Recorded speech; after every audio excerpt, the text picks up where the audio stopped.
Roger Federer recently won his 16th Grand Slam title by beating Andy Murray in the final of the Australian Open.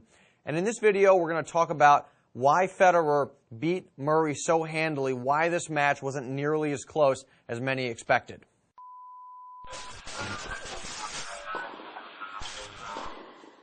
In my preview to this match, I said that Murray had to do three things to have a chance at winning, to have a chance at beating Roger, and unfortunately for him, he didn't do any one of those three things, and that's one of the reasons this match wasn't particularly close. He had to serve well, he had to return well, he had to apply constant pressure. He didn't do any of those, so let's go through each particular thing. We'll start with the serve, and for the entire match, he served 57% on his first serve, and this number is a little bit skewed because his serve was much better in the third set, but in the first and the second set, his percentage was way down from this number, and that's why Federer won those relatively easily. And then by serving better in the third set, that pulled this number up. But over the course of the match, 57% is not going to get it done. So the first serve wasn't there, so he wasn't winning too many free points off that shot. Now, the second thing Murray needed to do well was return well. But here on the return, he only won 32% of his return points. And let's compare this number with his previous rounds. In the semis versus Cilic, he won 39. Against Nadal, he won 44. And against Isner, he won 42. So these are obviously very solid numbers here. This is for first serve and second serve. But then there's a huge drop-off against Federer. So that's obviously one of the reasons he didn't perform particularly well. Now, these numbers are even more telling when we go over here because these are the percentages that his opponents won on their second serve. And Federer was at 61%. He won 61% of his second serve points versus 44 for Cilic, 42 for Nadal, and 29, which is pretty amazing, against Isner.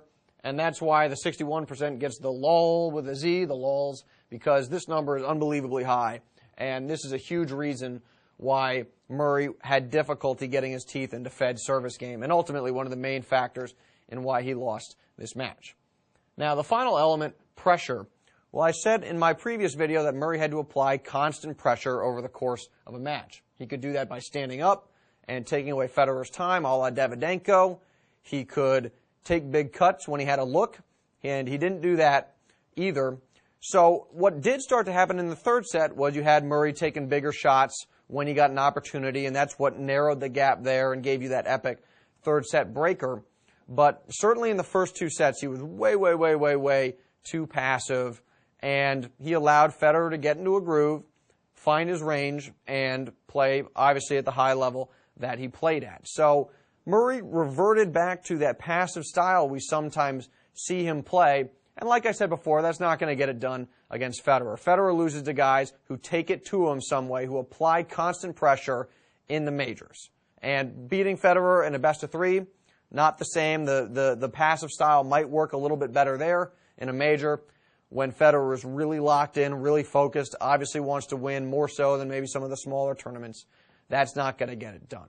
To wrap up this video, I want to change gears and say thank you to everybody who was watching these videos over the course of the Aussie Open. I had a lot of fun putting them together, even though I had to stay up till about 7 a.m. every night watching all the matches.